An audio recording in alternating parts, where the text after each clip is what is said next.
ये है आपका अध्याय 5।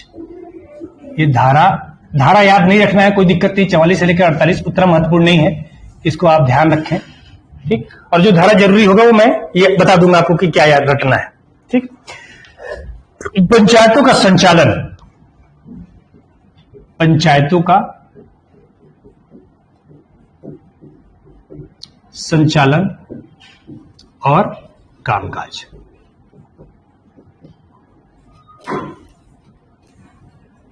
ठीक, पंचायतों का संचालन और उसके कामकाज किए जा रहे हैं।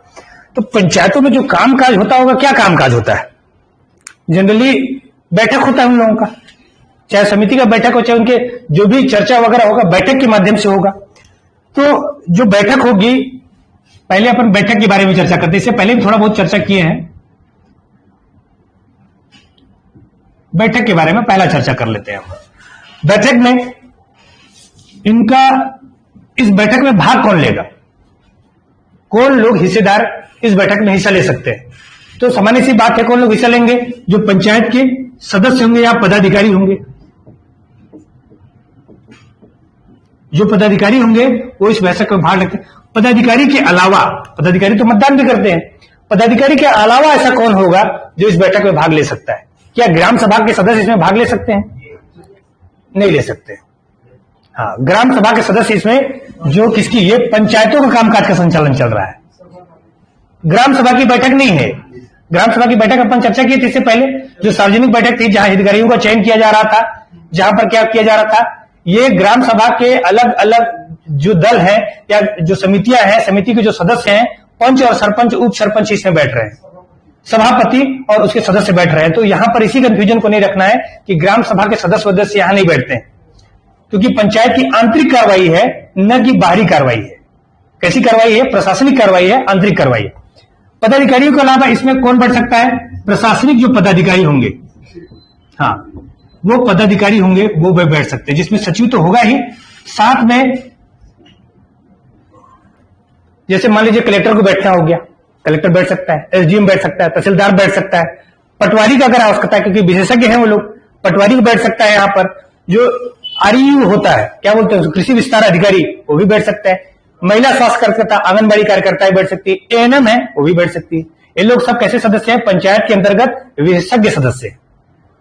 तो ये लोग क्या कर सकते हैं? इस बैठक में हिस्सा ले सकते हैं चाहे तो, और हो सकता है इनको बुलाया भी जाए तो भी बैठ सकते हैं, अगर सदस्य के रूप में इनके नामित है अगर। तो कौन बैठेगा इस पे? कोई भी सरकारी पदाधिकारी जो उस पंचायत क्षेत्र का क्षेत्राधिकार में है, चाहे वो कलेक्टर से लेकर कहां तक हो जाए, वो एएनएम तक हो जाए, छोटा सा अधिकारी तक हो जाए, वो राजस्व प्रशासन का कोई व्यक्ति हो जाए, उसमें बैठेगा। बाहर का व्यक्ति इस पंचायत उसमें नहीं बैठेगा। ठीक, ये चीज ध्यान रखना है। दूसरा चीज, बैठक की समांतर अध्यक्षता कौन करता है? तो ग्राम में कौन करेगा? सरपंच। और जनपद में कौन करेगा? अध्यक्ष। और उसमें भी कौन करेगा? जिला में भी अध्यक्ष कर देगा। अगर वो नहीं है तो कौन करेंगे? जो ये इसमें उपाध्यक्ष कर देगा, और इसमें कौन कर देगा? उप सरपंच। अगर ये भी नहीं है तो कौन करेगा? यहां पंचों में से किसी एक को चुन लिया जाएगा, और यहां किसको चुन लिया जाएगा? सदस्यों में से किसी एक को चुन लिया जाएगा। ठीक, यहां पर ऐसा कोई खेल नहीं है, जैसे अपन अनुसूचित क्षेत्र, गैर अनुसूचित क्षेत्र के बारे में अपन चर्चा करते थे ना, पहले किए थे ना अपन पहले की अनुसूचित क्षेत्र में, वो किसके लिए था? ग्राम सभा के लिए था। ये कौन सा है? ग्राम पंचायत की प्रशासनिक बैठक है, ग्राम पंचायतों की कार्रवाई का संचालन हो रहा है। बहुत कंफ्यूजन पैदा होता है, क्योंकि दोनों अगर एक जैसे क्वेश्चन पूछिए तो हमारे दिमाग में वही भरा रहता है कि ग्राम सभा के सब लोग बैठ सकते हैं, ये भी बैठ सकता है, वो भी बैठ सकता है, तो कंफ्यूजन नहीं रहना है। अगर प्रशासनिक संचालन हो रहा है, धारा 5 के अंतर्गत हो रही है, मतलब अध्याय 5 में हो रहा है, तो ये कैसा बैठक होगा? ये प्रशासनिक प्रकार का बैठक होगा। ठीक, हाँ, चर्चा करते हैं इस पर। ठीक, रूपाली, कौन सदस्य होगा इस पर चर्चा कर रहे हैं। हाँ, बैठक से पहले क्या तय होता है? एक तो क्या सूचना दी जाती है? किस चीज की सूचना? समय, इसका भी चर्चा कर चुके हैं अपन। स्थान, दिनांक और एजेंडा। ठीक, कोई भी जो कैसा स्थान होगा? सुलभ स्थान होगा, चाहे पंचायत का एक क्या हो, नोटिस बोर्ड हो, चाहे वो मुनादी करवाना हो, चाहे किसी स्थान पर चिपकवाना हो, सुलभ स्थान पर अध्यक्ष का काम है ये कि ये सुलभ स्थान पर ये सूचना उन लोगों को उपलब्ध कराए। तो इनको पंचायत पदाधिकारियों के सदस्य जो भी उसमें भाग ले रहे हैं, किसमें भाग ले रहे हैं, बैठक में भाग लेना चाहते हैं, लेने वाले हैं, उन सभी सूचना उनको देने का काम किसका होगा? अध्यक्ष का काम होगा। क्लियर? आगे बताता है कि एजेंडा तैयार कौन करेगा। बाकी दिनांक तो लोग तय कर लेंगे, एजेंडा कौन तैयार करेगा? कौन तैयार करेगा एजेंडा? एजेंडा अध्यक्ष तैयार करता है, चाहे जिस भी सदन का अध्यक्ष हो। जैसे सरपंच कहां का अध्यक्ष होता है? ग्राम पंचायत का। जनपद पंचायत कौन होता है? अध्यक्ष। और जिला पंचायत का अध्यक्ष। एजेंडा तय सरपंच के मतलब अध्यक्ष की सलाह पर सचिव तय करता है। कौन तय करता है? हाँ, अध्यक्ष की सलाह पर, अध्यक्ष की सलाह पर कौन तय करेगा? सचिव तय करेगा कि एजेंडा क्या है। ठीक, सचिव ये बात बताएगा कि एजेंडा क्या है, किस मुद्दे पर बैठक बुलाई जा रही है। बिना एजेंडे की कोई बैठक नहीं होगी, बिना एजेंडा कोई बैठक नहीं होगी, क्योंकि सब क्या लगेगा, कोई अलग चर्चा कर रहा है, कोई अलग चर्चा कर रहा है, तो बिना एजेंडे के क्या नहीं होगा, कोई चर्चा नहीं की जाएगी। तो एजेंडा होगा, और एजेंडा कौन तय करेगा? सचिव, सॉरी, सरपंच की सलाह पर कौन करेगा, या अध्यक्ष की सलाह पर उसका सचिव करेगा। सचिव करने का मतलब, हाँ, अध्यक्ष कौन हो गया? सरपंच अध्यक्ष है, तो सचिव उसका कौन हो गया? ग्राम पंचायत का सचिव। अगर अध्यक्ष कौन है? जनपद अध्यक्ष है, तो उसका सचिव कौन हो गया? जनपद सीओ। और अगर अध्यक्ष कौन है? जिला पंचायत का, तो उसका सचिव कौन हो जाएगा? जिला सीओ। क्लियर? एजेंडा कौन बनाएगा? सचिव बनाएगा। किसकी सलाह पर? अध्यक्ष की सलाह पर। अध्यक्ष से मतलब समझ रहे हैं ना, जनपद और जिला में समझिएगा, सरपंच भी उसमें एक अध्यक्ष है। ये हो गया। फिर क्या चर्चा करना है और क्या चर्चा नहीं करना है। एक तो चर्चा क्या करना है, हमको एक आइडिया हो जाता है कि भाई प्रशासनिक मुद्दे हैं, प्रशासनिक मामले हैं, तो जो आंतरिक कामकाज के मुद्दे पर मेला कहां लगेगा, सफाई की व्यवस्था कैसे करनी है, बजट क्या है, क्या प्रावधान है, इन सब के बारे में चर्चा कर रहे हैं। कौन समिति का अध्यक्ष होगा, कौन समिति का अध्यक्ष नहीं होगा, सामान्य चर्चा है, अपनी प्रशासनिक आंतरिक बैठक कर रहे हैं। इसमें महत्वपूर्ण चीज ये हो जाता है कि क्या चर्चा नहीं करनी। तो क्या क्या चर्चा नहीं करनी, उनको ध्यान दीजिएगा। पहले चर्चा ये नहीं करनी है, ऐसे मुद्दे पर चर्चा नहीं करनी है जो न्यायालय में क्या हो, विचाराधीन हो। ठीक, न्यायालय में विचाराधीन मुद्दे पर कोई भी चर्चा नहीं हो। अगर न्यायालय में कोई केस चल रहा है, वैसे भी कहीं पर भी चर्चा नहीं होती है, लोकसभा विधानसभा में चर्चा नहीं होती है, तो ग्राम पंचायत में क्यों होगी चर्चा। ठीक, तो न्यायालय में विचारा मुद्दे। दूसरा, किसी अधिकारी और कर्मचारी के विरुद्ध कोई आक्षेप वाला मामला, कोई आरोप वाला मामला है, अधिकारी कर्मचारी के विरुद्ध नहीं हो सकते, क्योंकि ग्राम पंचायत पदाधिकारियों को अपने पंचायत क्षेत्र में अधिकारी कर्मचारी का कोई उस पर कोई आरोप लगाने का कोई अधिकार नहीं।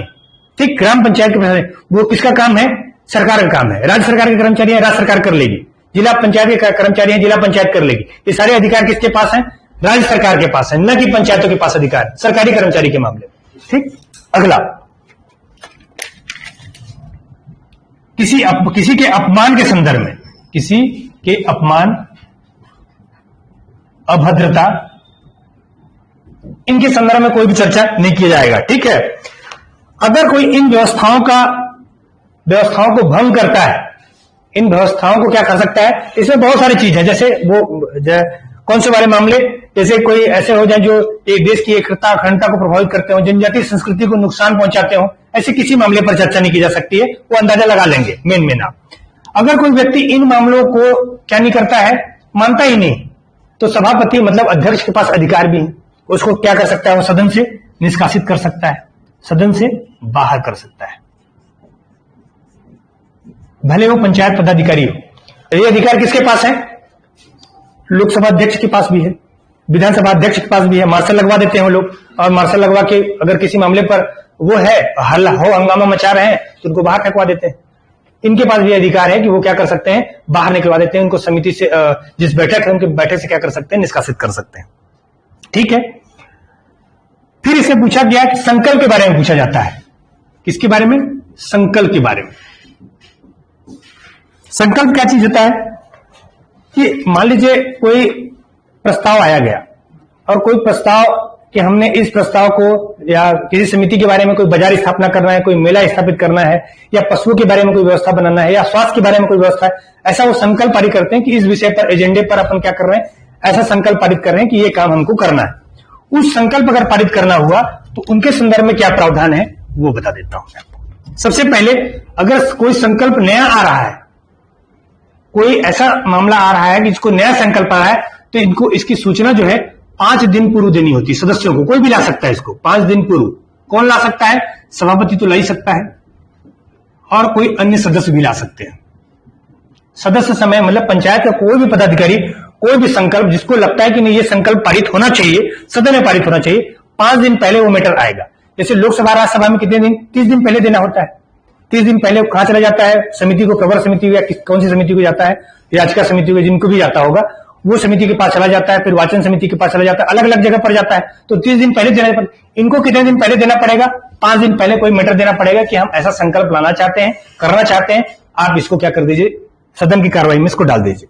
लिखित होना चाहिए, हस्ताक्षरित होना चाहिए, मौखिक नहीं चलेगा, और हस्ताक्षर जो भी जिन लोगों ने भी लाया है उनके बारे में होना चाहिए। फिर अगर संकल्प पर वोटिंग होती है, संकल्प पर कैसे होती है? वोटिंग होती है। देखो अब वहां पर आप ध्यान रखना कि जब अपन ग्राम सभा की बैठक में जा रहे थे तो ग्राम सभा की बैठक में गुप्त मतदान की रीति नहीं थी। अगर यहां चाहे कोई व्यक्ति चाहता है गुप्त मतदान करना चाहता है तो भी कर सकता है, चाहे तो ओपन भी कर सकता है। दोनों स्थितियां हैं यहां पर। किसी स्थिति में जब आंतरिक बैठक हो रही है, प्रशासनिक समिति की बैठक हो रही है, तब ग्राम सभा की जब बैठक हो रही तो वहां पर जो भी मतदान हो रहा था खुले में होता था, और जब भी कोई चुनाव हो रहा है, कोई मतदान हो रहा है तो हाथ उठाकर दे देते थे, ध्वनि मत से मतलब पारित हो जाता था। और यहां पर कैसा हो रहा है कि लिखित भी दे सकता है और गुप्त भी दे सकता है और गुप्त भी दे सकता है। वोटिंग हो गया, और वोटिंग हो जाने के बाद अगर मत कैसे आ गए? बराबर आ गए, तो क्या होता है? वही होता है जो सब जगह होता है। बराबर मत हो जाने की स्थिति में सभापति को वोटिंग करने का अधिकार है, निर्णायक मत देने का। तो सभापति क्या कर देगा? निर्णायक मत कौन दे देगा? सभापति। सभापति कोई भी हो सकता है। पहले तो अध्यक्ष होता है उस जगह का, वो नहीं हुआ तो कौन हो गया?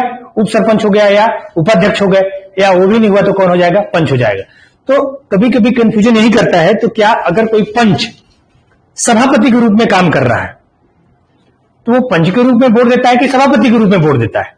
तो इस बात को एकदम क्लियर रखिएगा कि जब तक वो सभापति है तब तक वो निर्णायक मत ही देगा, सामान्य वोट नहीं देगा, सभापति के रूप में अगर वो काम कर रहा है तो। लेकिन अगर वो पंच के रूप में काम कर रहा है तो सबको वोट देगा वो। लेकिन अगर वो पंच कहां आ गया? सभापति के रूप में काम करने के लिए आ गया, तो वो सिर्फ कैसा वोट दे सकता है? वो सिर्फ निर्णायक मत दे सकता है, सामान्य वोट वो नहीं दे पाएगा। क्लियर? क्या लिखा जाता है इसमें? वही सचिव जो है इसका रिपोर्ट लिखेगा। सचिव क्या करेगा? चर्चा करेगा, उनको जिन लोग बैठक में शामिल हुए हैं उनके नाम लिखेगा, उनके हस्ताक्षर लिखेगा, पक्ष में कितने लोग रहे, विपक्ष में कितने लोग रहे, तटस्थ कितने लोग रहे, उनकी कार्रवाई लिखेगा। कार्रवाई लिखने का अधिकार किसके पास है? सचिव। और किसमें लिखेगा? हिंदी में लिखेगा वो। कार्रवाई सारा लिख दिया। कार्रवाई क्या किया गया? सारा कार्रवाई लिख दिया गया। अब सदस्यों को इनकी प्रति चाहिए होती है, तो प्रत्येक सदस्यों को 10 दिन के भीतर जो भी कार्रवाई हुआ है, ग्राम पंचायत के अंदर जो भी कार्रवाई हुआ हो, उन कार्रवाई की जो प्रति है वो किसको दे दिया जाता है? सदस्यों को दे दिया जाता है। सदस्य को तो कितने दिन के अंदर? 10 दिन के अंदर। लेकिन जो प्रशासनिक अधिकारी हैं उनको कितने दिन के अंदर? 15 दिन के अंदर। मतलब वो डिप्टी कलेक्टर को, कलेक्टर को, नायब तहसीलदार को या कलेक्टर को, जिन लोगों को भी देना होगा वो कितने दिन के अंदर देंगे? 15 दिन के अंदर देंगे। जबकि अपने सदस्यों को कितने दिन के अंदर दे देंगे? वो 10 दिन के अंदर दे देंगे। ये किसके लिए है? ग्राम पंचायत के लिए। ग्राम पंचायत वाले जो लोग होंगे 10 दिन के अंदर अपने सदस्यों को यानी पंचों को क्या कर देंगे? कार्रवाई की रिपोर्ट दे देंगे। और 15 दिन के अंदर कैसे दे देंगे रिपोर्ट? वो अब जो पदाधिकारी होंगे, एसडीएम वगैरह होंगे, जो प्रशासनिक पदाधिकारी होंगे, उनको अपनी रिपोर्ट दे देंगे। जबकि जनपद और जिला वाले ये 15 दिन के अंदर देते हैं सदस्यों को। सदस्यों को कितने दिन के अंदर देते हैं? 15 दिन के भीतर दे देते हैं ग्राम वाले। ठीक तो है, ठीक। ये एक कंफ्यूजन हो गया ना। प्रशासनिक अधिकारियों के साथ में जो ग्राम पंचायत वाले होते हैं वो एक प्रति जनपद को भी भेजते हैं। ठीक, समझिए मैं क्या बताना चाह रहा हूं। प्रशासनिक अधिकारियों के साथ जनपद पंचायत को भी एक प्रति, ग्राम पंचायत वाले जो अपने बैठक की जो कार्रवाई होती है एक प्रति सदस्यों को देते हैं 10 दिन के अंदर में, और 15 दिन के अंदर में प्रशासनिक अधिकारी और जनपद के कार्यालय में भी भेजते हैं। जनपद वाले भी क्या करते हैं, 15 दिन के अंदर कहां भेज देते हैं? जिला में भेज देते हैं। जनपद वाले कहां भेजते हैं? जिला वाले। और जिला वाले कहीं नहीं भेजते, जिला सरकार तक को नहीं भेजते हो, कहीं अपनी कार्रवाई अपने पास रखते हैं। ठीक, ये इसका है संकल्प के बारे में। संकल्प पारित होगा तो क्या ध्यान रखना है अपने को? 2-3 चीजें ध्यान रखना है। 5 दिन पहले वाला ध्यान रखना है, इसको निर्णायक मत वाले को ध्यान रखना है। ये बाकी ये सरल है।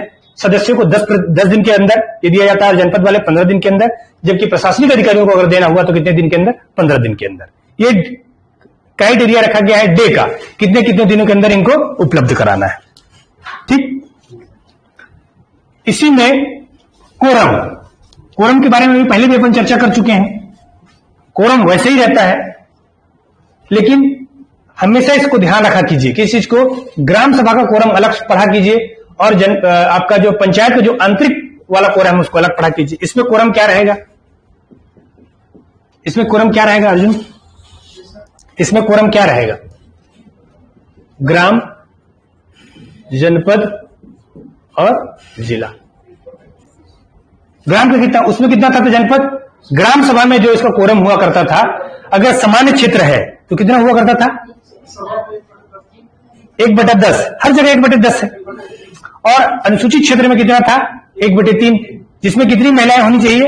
1/3 महिलाएं होनी चाहिए, 1/3 महिला होनी चाहिए। इसमें है ग्राम पंचायत के लिए चाहिए अपने को 1/2 सदस्य, कुल सदस्यों का 1/2 मतलब 50%। वैसे भी जरा सोच कर देखिए, 10 से 15 सदस्य तो होते हैं। कितने होते हैं ग्राम पंचायत में? 10 से 20, सॉरी 10 से 20, 10 से 25, 10 से 35, यही है ना? इतने ही सदस्य होते हैं। अब इतने लोग ही गायब हो जाएं तो कैसे चलेगा काम?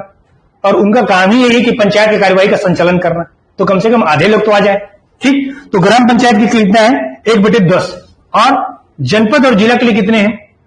1/3।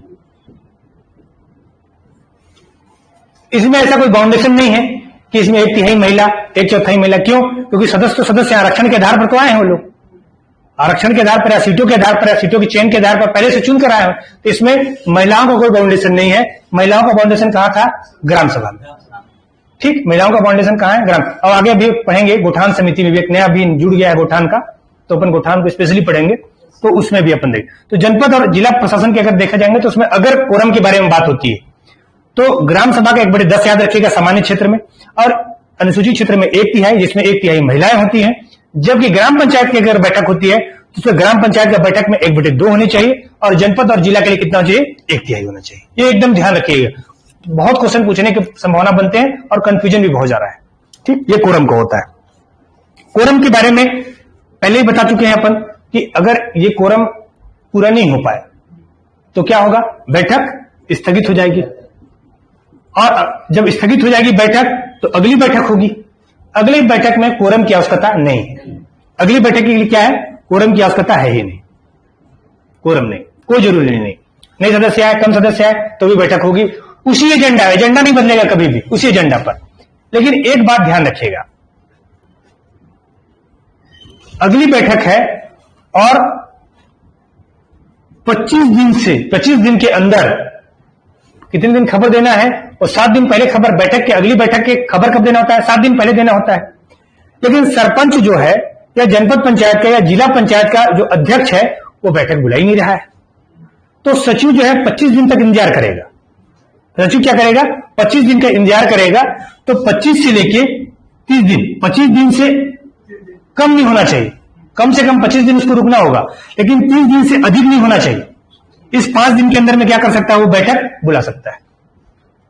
ठीक, समझिए मैं क्या समझाना चाह रहा हूं? बड़ा सूक्ष्म सा चीज है, इसको ध्यान रखना है। कोरम नहीं पूरा हो रहा है कोरम पूरा नहीं हो रहा है तो अगली जो बैठक होगी उसमें कोरम की आवश्यकता नहीं। लेकिन फिर भी अध्यक्ष की तरफ से कोई प्रयास हो ही नहीं रहा है कि अध्यक्ष ने कोई प्रयास किया ही नहीं कोरम बैठक बुलाने के लिए। 7 दिन पहले सूचना देना था, सूचना भी नहीं दिया, नहीं कहीं पर चिपकाया गया, कोई वो काम ही नहीं कर रहा, कोई मूवमेंट ही नहीं। ऐसे कंडीशन पर सचिव 25 दिन तक इंतजार करेगा, लेकिन 5 दिन के बीच और 30 दिन से पहले उसको क्या करना पड़ेगा, बैठक बुलानी होगी। बैठक बुला सकता है, सरपंच नहीं भी आता तब भी फिर उपस्थित सदस्यों में से या उप सरपंच के माध्यम से या फिर किसके जो सदस्य हैं, पंच हैं, उनके माध्यम से या सदस्यों के माध्यम से क्या किया जा सकता है, बैठक संचालित किया जा सकता है। लेकिन बैठक 30 दिन के अंदर होगी। ठीक, क्लियर है? ठीक,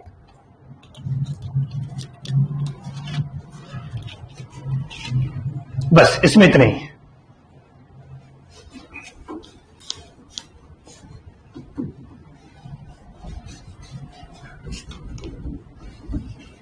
और कोई कंफ्यूजन एक बार देख लेते हैं, ऑनलाइन वालों कोई कंफ्यूजन है कि नहीं?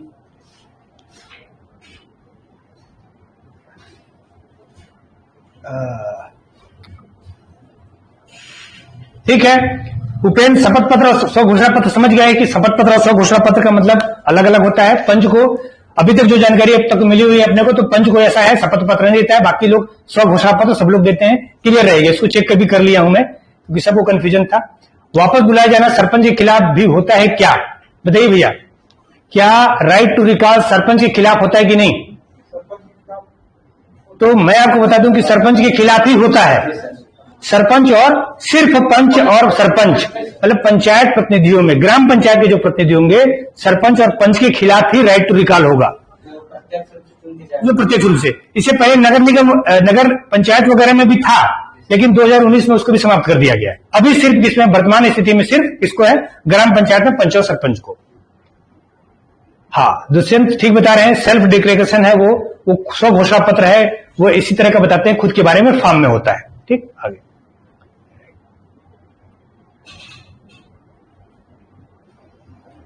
अब उपेंद्र के बारे में पूछिएगा। ठीक, उपेंद्र कहां से हैं बता दीजिए भाई। सरपंच और उप सरपंच, एक मिनट, हाँ उप सरपंच पूछा था, राइट नहीं, उप सरपंच का राइट टू रिकॉल नहीं होता है। ठीक, कोई कंफ्यूजन नहीं। हाँ, उप सरपंच का राइट टू रिकॉल नहीं होता है। एक मिनट, ठीक है, उपेंद्र अंबिकापुर से हैं। सरपंच और उप सरपंच संसद या विधान सभा या किसी सहकारी समिति का सदस्य बन जाता है तो पंचायत की सदस्यता का क्या प्रावधान है, बताइए भाई। मैं आपसे पहले ही बता चुका हूं उसको, अगर सरपंच, उप सरपंच या कोई पंच किसी सहकारी समिति का पद ले लेता है, पद धारित कर लेता है, तो क्या होगा? दोनों में से किसका पद रखेगा वो? दो में से एक ही पद रखेगा वो, दोनों पद तो रख नहीं सकता, तो क्या करेगा? ध्यान दीजिए। हाँ, अगर मान लीजिए उसने या तो चुन ले कि मैं किस पद पर रहना चाहता हूं, और चुनेगा कब, कितने दिन के अंदर? 10 दिन के अंदर। 10 दिन के अंदर या तो वो चुन ले कि मैं इस पद पर रहना चाहता हूं। अगर वो 10 दिन के अंदर नहीं चुनता है कि मैं इस पद का रहता हूं, तो उसका जो सबसे छोटा वाला पद होगा, मतलब सरकारी वाले पद में है, तो किसका पद चला जाएगा? सरपंच का पद चला जाएगा। लेकिन अगर जनपद का है वो और जिला में भी चुनकर गया हुआ, जिला का पंचायत का भी सदस्य है, तो जिला वाला बचा रहेगा, जनपद वाला चला जाएगा उसके पास। विधानसभा में चला जाता है वो, तो विधानसभा वाला बचा रहेगा, इधर जनपद जिला का पद तो उसका क्या हो जाएगा? चला जाएगा। तो सहकारिता के मामले में भी ऐसा ही है कि अगर कहां वो जनपद और जिला में कहीं सदस्य बनना रहना चाहता है और सरपंच बना रहना चाहता है तो बने रहे, लेकिन उसको बताना होगा। अगर वो नहीं बताता है तो सरपंच, उप सरपंच या पंच का पद उसका क्या हो जाएगा? समाप्त हो जाएगा। क्लियर? और क्या है?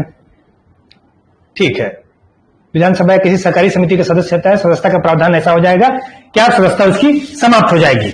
विधानसभा की सदस्यता लेते ही, उच्च सदस्यता लेते ही उसकी निम्न सदस्यता क्या हो जाएगी? रद्द हो जाएगी। क्वेश्चन लेते हैं, बिल्कुल लेंगे क्वेश्चन। सभापति तो कोई भी हो सकता है, तो क्या अपना सामान्य मत नहीं देगा? यही सवाल पूछ रहा हूं। अगर सभापति है कोई आदमी, इनका सवाल यह होगा कि अगर सदस्यों में से कोई सभापति बन गया, सदस्यों में से कोई सभापति बन गया, तो क्या वो वोट, सामान्य वोट भी देगा और निर्णायक वोट भी देगा? देखिए, दो ही मत दे सकता है, सॉरी एक ही मत दे सकता है, या एक समय में एक ही पद धारित कर सकता है। सामान्य तरीके से सोचिए, हम यहां पर बार बार पढ़ते हैं कि सभापति निर्णायक मत देता है। तो जैसे मान लीजिए, अब इसको चूंकि पंचायत वाले मामले में कंफ्यूज हो रहे हैं आप, तो ये मानकर चलिए कि क्या जो लोकसभा का अध्यक्ष होता है, क्या हमेशा अध्यक्षता वही करता है? आप देखें टीवी पर, वही अध्यक्षता हमेशा नहीं करता है। पैनल में बहुत सारे लोग रहते हैं, उपाध्यक्ष भी होते हैं, पैनल में और भी बहुत सारे सीनियर लोग होते हैं। तो जिस समय वोटिंग होती है, जो भी उस व्यक्ति का सदन पर मतलब चेयरमैन की कुर्सी पर बैठा होता है, वो वोटिंग में भाग नहीं लेता है, वो वोटिंग कराता है। वो वोटिंग क्या करता है? कराता है, मत विभाजन का काम करता है। तो सभापति एकदम कंफ्यूज मत होइएगा, चाहे वो पंच ही क्यों ना हो, चाहे वो किसी भी सदन का सदस्य हो, राजनीतिक दल, अगर मान लीजिए विधानसभा से लेकर लोकसभा से लेकर और कहां तक आपका पंचायत में भी आ जाए, सदन का अगर वो सदस्य है और सदस्य के रूप में अगर काम करता है तो ही वोट दे सकता है। सदन के सभापति के रूप में अगर वो काम कर रहा है, अध्यक्ष के रूप में काम कर रहा है, वो सिर्फ निर्णायक वोट देगा। ठीक, सामान्य मत देने का अधिकार नहीं। ठीक,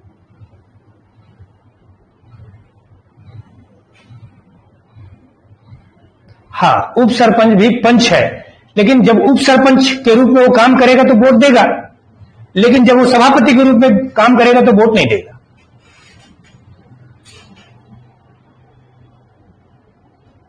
प्रत्यावर्तन सिर्फ प्रत्यक्ष निर्वाचन वाले का होता है। ठीक है,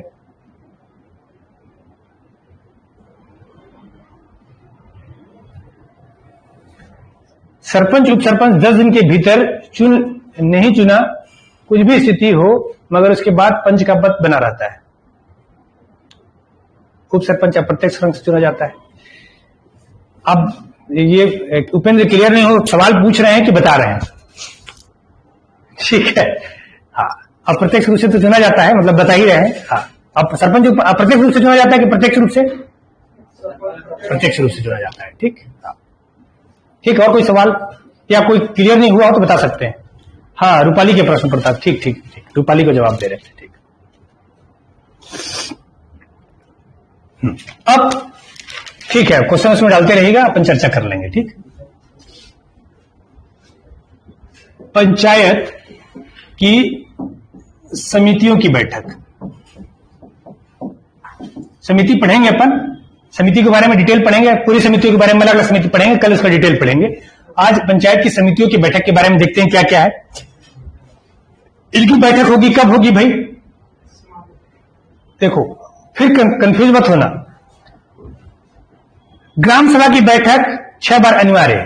वो किसके लिए है? ग्राम सभा के लिए। अब किसकी बात कर रहे हैं? ग्राम पंचायत की समितियों, जनपद पंचायत की समितियों के बारे में बात कर रहे हैं। जो कि अगर उस क्वेश्चन का ध्यान है आपको, ये वाले क्वेश्चन में कंफ्यूज हो जाओगे। ये बैठक होगी हर माह। ग्राम पंचायत की कैसे बैठक होती है? ग्राम पंचायत का बता रहा हूं। ग्राम पंचायत का कैसा होगा? हर माह एक बैठक होगी। प्रत्येक माह में एक बैठक अनिवार्य है। ठीक, कम से कम, अधिक से अधिक 2-4 बैठ जाओ। अधिक से अधिक क्या है? 2-4 बैठ सकते हो। ये क्या है? कम से कम है। दूसरा, जनपद का 3 माह में कम से कम है। ठीक, अधिक से अधिक ज्यादा ही बैठ जाते हैं। 3 माह में कम से कम एक बैठक अनिवार्य है। समितियों के बारे में बात कर रहे हैं। ठीक, क्या बात होगी इसमें?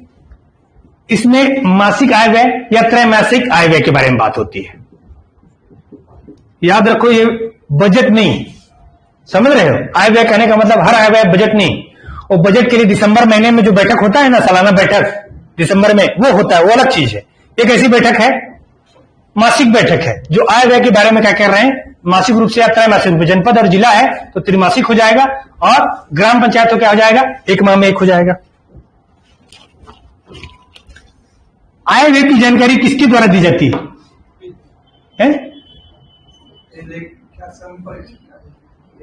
हाँ, नहीं, वो इसीलिए बता रहा हूं, कंफ्यूज नहीं होना है। सचिव, किसके द्वारा? सचिव।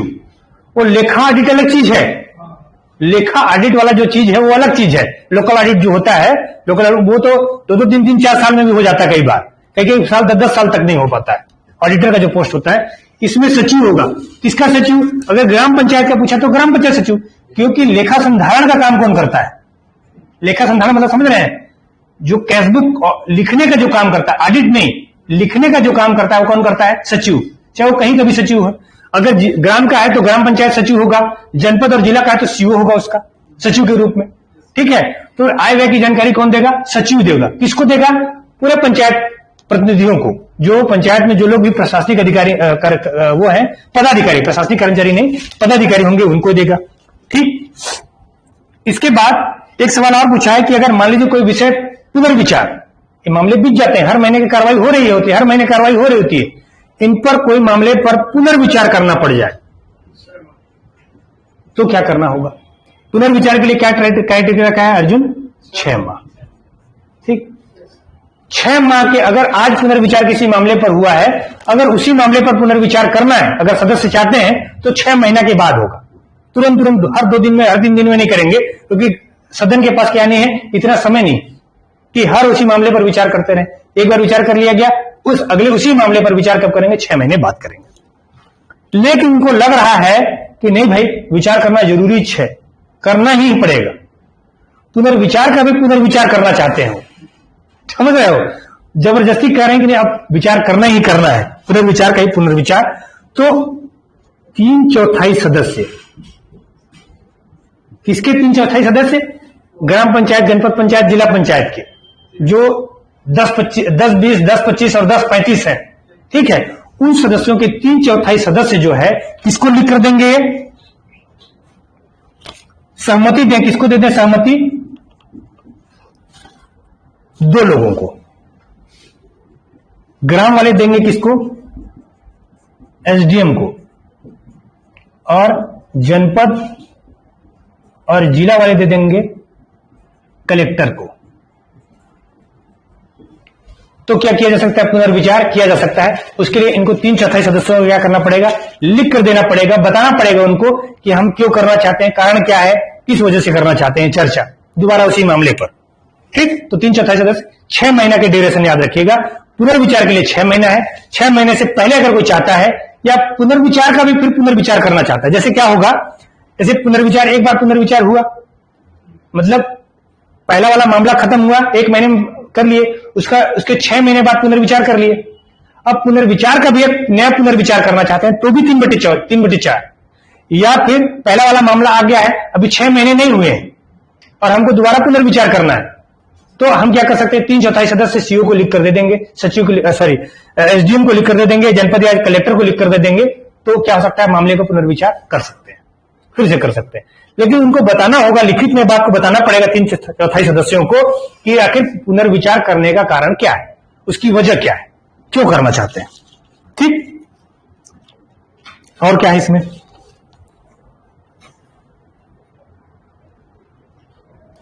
बस इतने ही है इसमें, तो बस इसमें इतने, पुनर्विचार विचार में और कुछ विशिष्ट नहीं है। ठीक, कोई कंफ्यूजन आप लोगों को?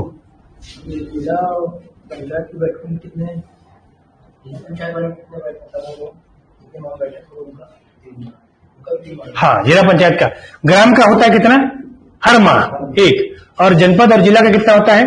3 माह में, कम से कम, अधिक से अधिक 5-6 बार कर लें। जब वो नाश्ता पानी करना चाहते हैं कर लेते हैं। उनके लिए यही रहता है भाई, पंचों को विचारों को क्या मिलता है? लेकिन मिलता है 200 रुपये आजकल एक बैठक ही मिलता है हम लोगों को। ठीक है, 200 अभी सरकार ने और तय किए हैं, थोड़ा रेट बढ़ाया है, चर्चा करेंगे अपन। तो 200 रुपये अभी उनको एक पंच पर मिलता है, और साथ में चाय नाश्ता तो अलग मिल जाता है। फिर अगर मान लीजिए पक्ष में वोट दे दिए कि यहाँ कोई कार्रवाई करने, पक्ष में वोट दे दिए तो और कोई फायदा हो जाता है, शायद कभी ठेका मिल जाए उनको। ठीक है, फिर पंचायतों की विशेष बैठक, पंचायतों की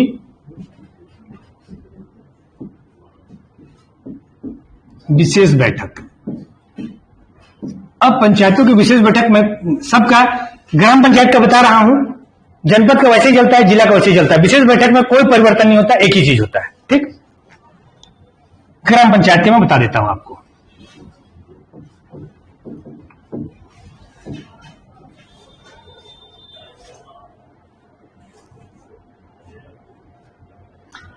पंच का पद बना रहता है अगर उसने सांसद या, एक मिनट, पंच का पद बना रहता है और उसने सांसद, विधानसभा, अन्य कहीं का सदस्य बन गया है तो भी, हाँ, पंच का पद बने रहेगा। ठीक है, राइट टू रिकॉल से उप सरपंच को भी हटाया जा सकता है ना? नहीं। अच्छा, राइट टू रिकॉल को उप सरपंच को हटाया जा सकता है कि नहीं? क्योंकि वो तो एक पंच है। इसका सवाल ठीक है, पंच नहीं, मैं इनका सवाल ये है, वो नहीं पूछा जा रहा है। राइट टू रिकॉल तो पंच और सरपंच के लिए है, उप सरपंच के लिए तो है नहीं। तो अगर मान लीजिए उप सरपंच भी तो एक प्रकार का पंच है, जब उप सरपंच भी एक प्रकार का पंच है तो क्या राइट टू रिकॉल करके हटाया जा सकता है पद से कि नहीं? क्योंकि पंच पद हटा, खत्म हुआ, पंच का पद खत्म हुआ, तो उप सरपंच रहेगा क्या? नहीं रहेगा। तो इस तरीके से कौन हटाया जा सकता है? उप सरपंच भी हटाया जा सकता है। इसलिए उप सरपंच हटाया जा सकता है क्योंकि पंच ही नहीं रहेगा तो उप सरपंच कैसे रहेगा? लेकिन इसके लिए जो है ना लिखा कहीं नहीं, समझ रहे हैं? लेकिन लॉजिक रूप से देखिए आप, थोड़ा लिखा कहीं नहीं है कि उप सरपंच को ऐसे हटाया जा सकता है। उप सरपंच के लिए अविश्वास प्रस्ताव का व्यवस्था है उसके लिए, ठीक है, अविश्वास प्रस्ताव का व्यवस्था है, लेकिन पंच के लिए हाँ। तो किसका सवाल था ये? बढ़िया सवाल था, ठीक है, कंफ्यूज कर दिए। हाँ, राइट टू रिकॉल से उप सरपंच। तो मैं इसका एक डिप्लोमेटिक आंसर दे देता हूं आपको कि उप सरपंच पद के लिए ऐसा कोई व्यवस्था नहीं, लेकिन पंच के रूप में उसको हटाया जा सकता है। लेकिन पंच के रूप में हटाने के बाद वो उप सरपंच पद पर नहीं रहेगा। तो अप्रत्यक्ष रूप से आप ये कह सकते हैं कि उप सरपंच को भी इस तरीके से हटाया जा सकता है, लेकिन उसके लिए राइट टू रिकॉल लिखा नहीं गया है। समझ रहे हैं? उसके लिए क्या है? राइट टू रिकॉल अधिनियम में नहीं लिखा गया कि क्योंकि लिखा नहीं होता है तो फिर कंफ्यूजन ज्यादा हो जाता है। तो राइट टू रिकॉल उप सरपंच के लिए कहीं नहीं लिखा हुआ है, लेकिन अगर हटाना हुआ तो हटाने के लिए अप्रत्यक्ष रास्ता ये है। क्लियर? खुद स्वयं ही हट जाएगा, बिल्कुल ठीक कह रहे हैं। ठीक, तो क्या कहना चाहिए कि राइट टू रिकॉल ऐसा नहीं है, उप सरपंच के लिए है कि हाँ या ना बताऊं? क्या बनाना है आप लोग को, बताओ है? तो हाँ, तो राइट टू रिकॉल सारे लोग कह रहे हैं कि राइट टू रिकॉल नहीं है, उसके लिए व्यवस्था अधिनियम में नहीं दिया गया है, अप्रत्यक्ष रूप से उसके लिए व्यवस्था है, अधिनियम में नहीं दिया गया। ठीक ठीक। अब इसके लिए विशेष बैठक क्या है? अगर कोई भी पंचायत की विशेष बैठक बुलानी, सामान्य बैठक तो हर महीने हो रहा है ग्राम पंचायत का, और जनपद पंचायत का और जिला पंचायत का हर 3 महीने में हो रहा है, विशेष बैठक बुलाना है। तो विशेष बैठक के लिए कम से कम 50% सदस्य या 1/2 सदस्य, आधे सदस्य लिख कर देते हैं कि ये बैठक बुलानी है, लिखित रूप से देते हैं, तो ये बैठक बुलाई जा सकती है। इसको क्या कर सकता है? सरपंच बुलाएगा 7 दिन के अंदर में। ठीक, सरपंच क्या कह रहे हैं? विशेष बैठक के लिए है कि 50% लोग लिख कर देते हैं कि बैठक होनी चाहिए, तो सरपंच बुला सकता है। सरपंच नहीं बुला रहा है बैठक को, सरपंच इंटरेस्ट ही नहीं ले रहा है, तो सदस्य, जो भी सदस्य, जिन भी सदस्य ने, जो क्योंकि आधे सदस्य हैं, आधे सदस्य से कोरम भी हो जाता है। समझ रहे, नहीं समझ रहे बात को? आधे सदस्य से कोरम भी हो जाता है, और आधे सदस्य लिख कर दे भी रहे हैं, और ये क्या कर रहे हैं? सरपंच इंटरेस्ट नहीं ले रहा है, तो सदस्य खुद भी बैठक बुला सकते हैं, स्वयं भी। लेकिन कब? जब सरपंच क्या करेगा? बैठक नहीं बुलाता है, तब न बुलाए तो सदस्य स्वयं क्या कर सकते हैं? बैठक को बुला लेंगे।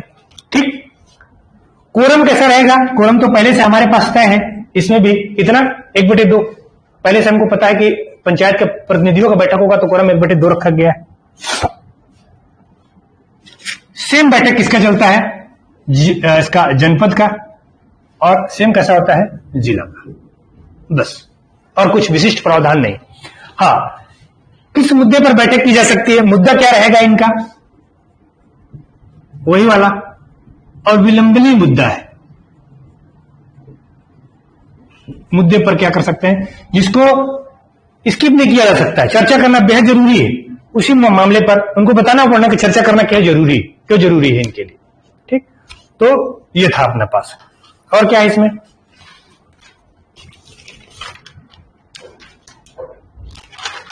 समितियां। अब समितियों पर तो 2 मिनट चर्चा कर लेते हैं, 15 मिनट बचा हुआ है समय अपने पास।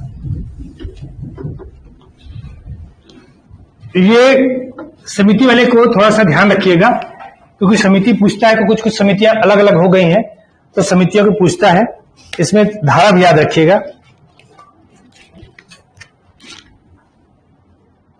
पंचायत की स्थायी समिति, स्थायी क्यों लिख रहा हूं मैं? क्योंकि अस्थायी बहुत सारी होती हैं। ठीक, कुछ समय के लिए तदर्थ बोलते हैं, जिसको अपन ना संविधान में नहीं बोलते, क्या तदर्थ समिति बोलते हैं क्या, है ना? और स्थायी समितियां हैं हमारे पास प्राक्कलन वगैरह। तो स्थायी समितियों में पंचायत की एक निश्चित होंगी, और कितनी होती है? अरे नहीं भाई, पांच सात होते हैं क्या? है 5-7 है क्या? ना 5 से 7 है, ठीक है। ग्राम पंचायत की कितनी है? ग्राम पंचायत के लिए अभी छत्तीसगढ़ अधिनियम में 5 है।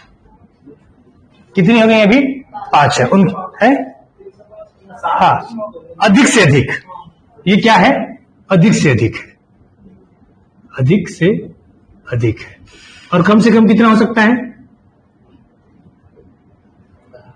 हाँ, 3 का। ऐसे 3 तो मैं भी कहीं 1-2 जगह पढ़ा हूं पढ़ने के लिए, 3 हो सकता है, लेकिन अधिनियम में नहीं लिखा हुआ है। अधिनियम में 5 ही लिखा हुआ, अधिक से अधिक 5। तो जनरली 5 ही रहते हैं, ऐसा नहीं है कि अधिक से अधिक 5 होता है। मतलब ज्यादातर लोग 5 समितियों के बिना काम चलता ही नहीं किसी का, तो जनरली 5 है, ठीक। कौन कौन सी समिति होती है वो ध्यान रखना। पहला समन कौन होगा? सामान्य प्रशासन समिति।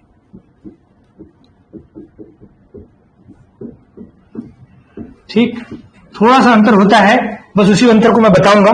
दूसरा होता है शिक्षा, स्वास्थ्य और समाज कल्याण।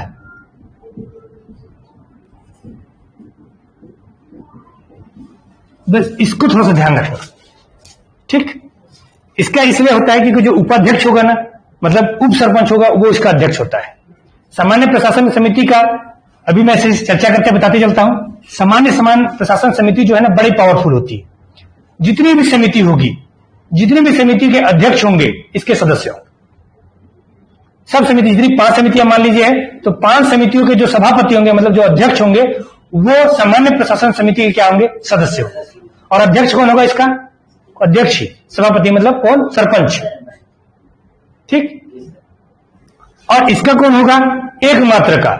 उप सरपंच का और कोई काम नहीं है, ऐसे ही बैठे रहता है। ये स्वास्थ्य और शिक्षा वाले जो पार्ट है, उसका वो अध्यक्ष के रूप में क्या करता है? काम करता है। बाकी सब सदस्य कुछ भी हो सकते हैं। तीसरी समिति निर्माण एवं विकास। निर्माण एवं विकास। चौथी समिति कृषि राजस्व एवं वन। कृषि राजस्व एवं वन। और 5वीं समिति कौन सी है? हाँ, ये ध्यान रखना है क्योंकि इस बार की यही है मेन, गौठान समिति। ये पूछ सकता है आपसे, इसके बारे में थोड़ा सा डिटेल भी पढ़ेंगे कि गौठान समिति होता क्या है, कैसे काम करता है, कहां काम करता है, इनके बारे में, ठीक। अच्छा, इन समितियों का अगर पूछा है आपसे कि कार्यकाल कितना होगा? 5 वर्ष। जब तक पंचायत है तब तक समिति है, समिति खत्म, पंचायत खत्म, समिति खत्म, ठीक। तो इनका कार्यकाल कितना होगा? 5 साल। कोई भी समिति हो जाए, इनका कार्यकाल कितना होगा? 5 साल होगा। इन सब का चर्चा कहां किया गया, ये धारा रखना है। धारा कौन सा है? 46। हमारा अर्जुन सब याद करके बैठा है, ठीक है? पोस्ट इस बार सच में बता रहा हूं, यही लेने वाला है। इसलिए आप समझ लो कि सबसे बड़ा कंपटीटर एक तो ग्रामीण विकास के पास डिग्री भी इसके पास, और दूसरी बात क्या है, सब याद है इसको। समझ रहे हो?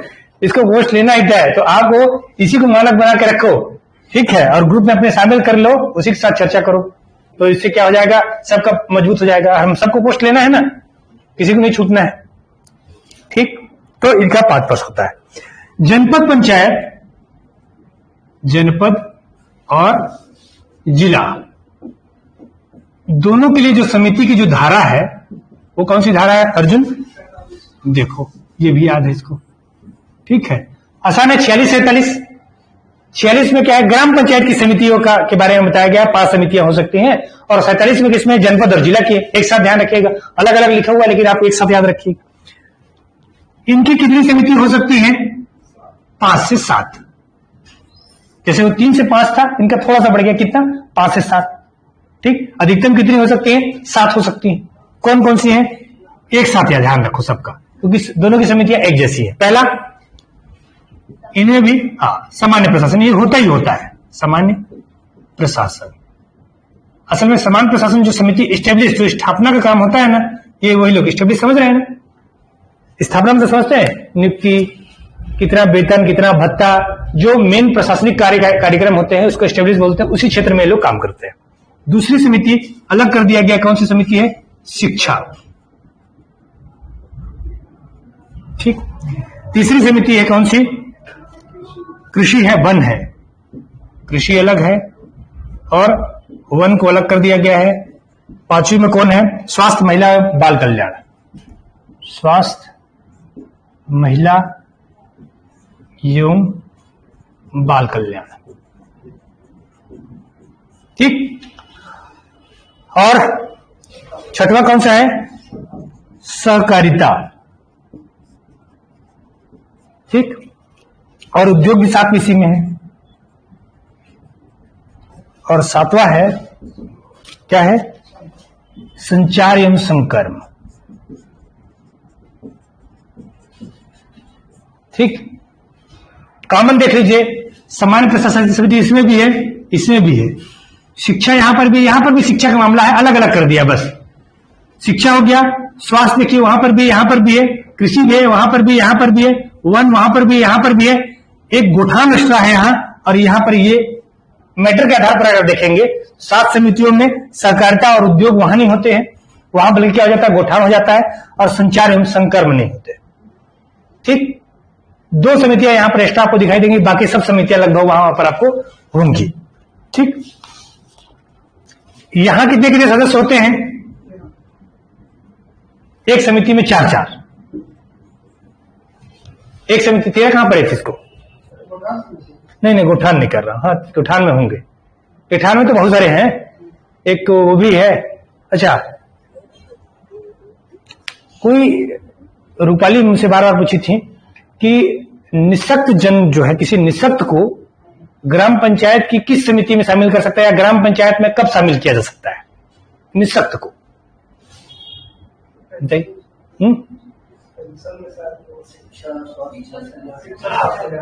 तो नहीं, इसमें व्यवस्था दिया गया है, कोई भी निःशक्त को शामिल कर सकता है। सामाजिक वगैरह क्षेत्र में भी किसी समिति में भी इनको शामिल किया जा सकता है, लेकिन इसके लिए स्थायी प्रावधान नहीं। कल बहुत खोजने के बाद मेरे को मिला, स्थायी प्रावधान नहीं है। किसी भी व्यक्ति को, जैसे विशेषज्ञ सदस्य आते हैं ना 2 ठो, उसी तरीके से अगर चाहे तो विशेषज्ञ रखे, चाहे तो ना रखे। जरूरत नहीं तो नहीं रखेगी, और जरूरत है तो रखेगी जिस समिति में उसको जरूरत है। वैसे ही अगर ग्राम पंचायत विहित करती है, अगर उसको आवश्यकता पड़ता है तो एक निःशक्त की भी नियुक्ति कर सकती है। लेकिन वो प्रावधान कैसा है? अनिवार्य नहीं, इच्छा पर निर्भर करता है कि वो लोग चाहते हैं या नहीं चाहते। क्लियर है?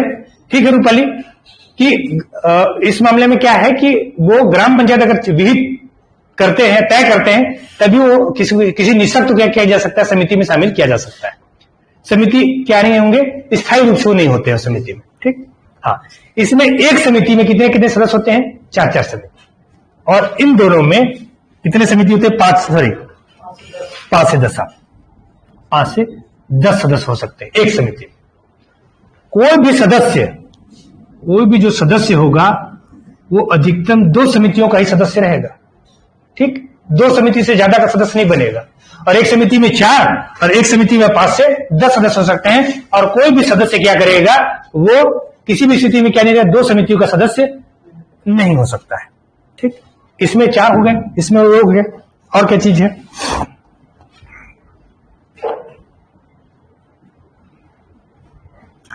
अध्यक्ष का चुनाव कौन करेगा? सामान्य से सवाल पूछ रहा हूं। समिति के अध्यक्ष का चुनाव कौन करेगा? समिति खुद, मतलब समिति के सदस्य करेंगे। तो समिति के अध्यक्षों का चुनाव कौन कर देगा? समिति के सदस्य कर देंगे। ठीक। बस बाकी चीज तो अपन चर्चा कर चुके हैं इसमें। ठीक। अब 2-3 चीजें समिति के बारे में आप ध्यान रखिए। सदस्य क्या बारे में? सदस्य के बारे में, जो समिति है उनके बारे में और सदस्यता के बारे में आपको थोड़ा सा बता देता हूं, सरल शब्दों में समझ लीजिए इसको। हाँ, कुछ बोल रहे थे, क्या बता रहे थे? हाँ, वही चीज बताना चाह रहा हूं, सरल तरीके से समझ लीजिए।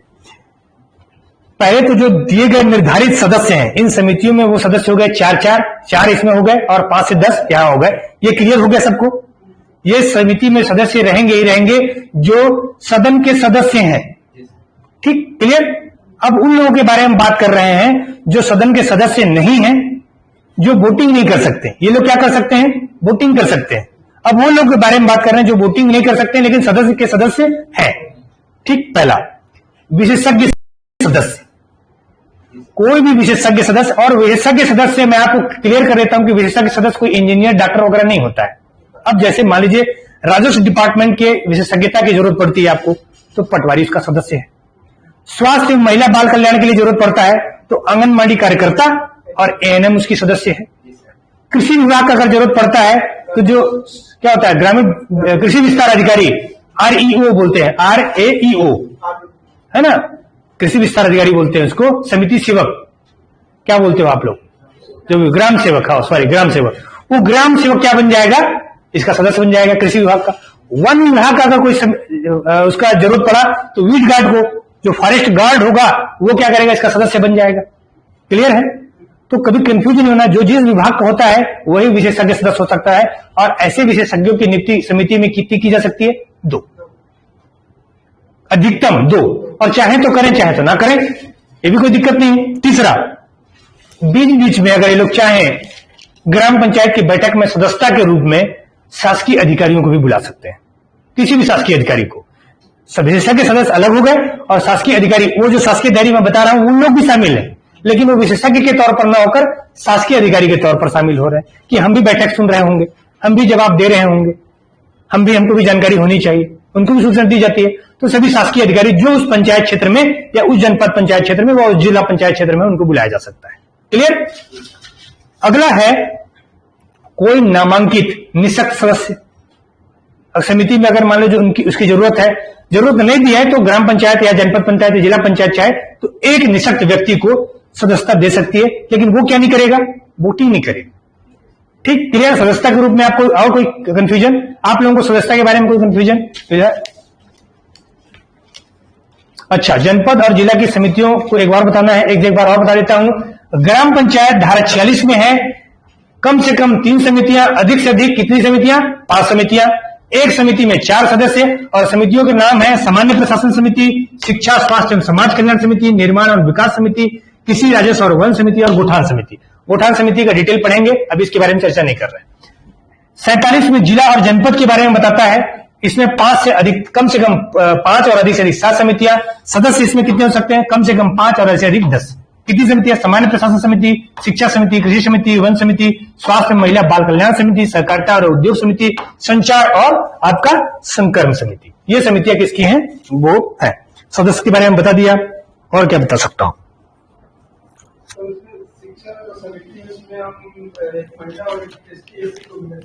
हाँ, गौठान में है वो जो आप महिला और ST/SC कह रहे हो ना, वो ST/SC तय करने का जो तरीका वो है, ये यहां पर ये तो समिति के सदस्य हैं ये लोग क्या है, समिति है लोग।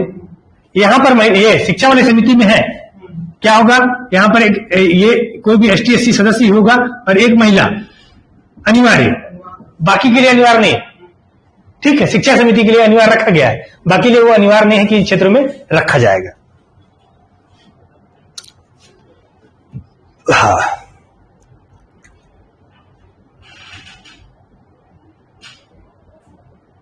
शिक्षा समिति में एक महिला के ST/SC।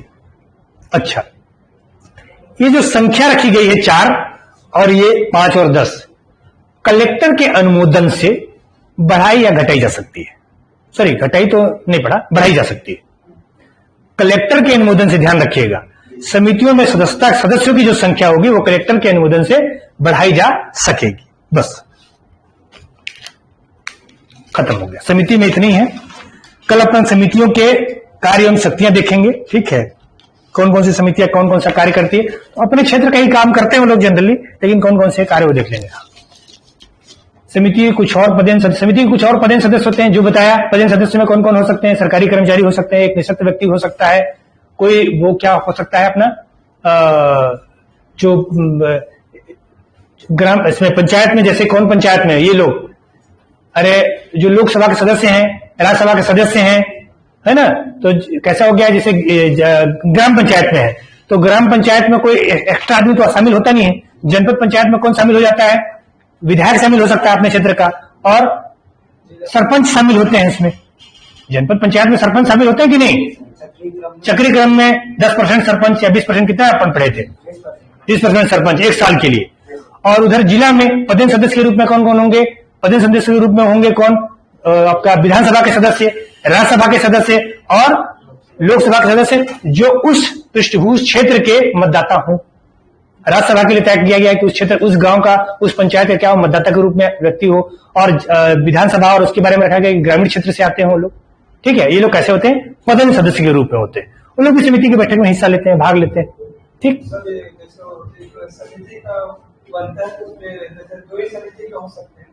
हाँ, दो समिति के सदस्य जो होते हैं, अधिकतम एक सदस्य जो है 2 समिति का करेगा, सबका बैठ के करेगा। बहुत प्रभावपूर्ण ढंग से क्या करेगा सब। एक तो सदस्य भी बहुत ज्यादा हमारे पास है नहीं, तो मतलब जनपद और जिला में भी लागू है और उसमें भी लागू है, ग्राम पंचायत में भी लागू है। कौन सा? 2 सदस्य आप बोल रहे हैं विशेषज्ञ? विशेषज्ञ, हाँ। तो सर वो जैसे संसद चाहे तो अपने मन से संसद क्यों चाहेगी? अधिकार तो राज्य के विषय है, संसद क्यों चाहेगी? संसद के पास ये अधिकार नहीं है। जो चाहेगी राज्य सरकार तय करेगी, क्योंकि कौन सा पंचायत कौन सा विषय है? राज्य सूची का विषय है। तो राज्य सूची का विषय है तो संसद का इस पर अधिकार तो नहीं। एक बार 73वां संविधान संशोधन उसने बना दिया, काम खत्म हो गया। उसके आधार पर अपने अपने हिसाब से राज्य कानून बनाएंगे इसके बारे में। और ये भी कानून बना तो राज्य ने बनाया है। हम जो वर्तमान कानून पढ़ रहे हैं, ये बनाया किसका हुआ है? राज्य का है। संसद पर इसका कोई प्रभाव नहीं है, कोई हस्तक्षेप भी नहीं। ठीक, समितियों को और अच्छे से पढ़ना है, थोड़ा और विस्तार से किसको पढ़ना है? ठीक, सॉरी, कौन है? रूपाली, ठीक है, मैं आपको फोन करता हूँ। ठीक, और आप बाकी आपको लोग समझ में आ गया?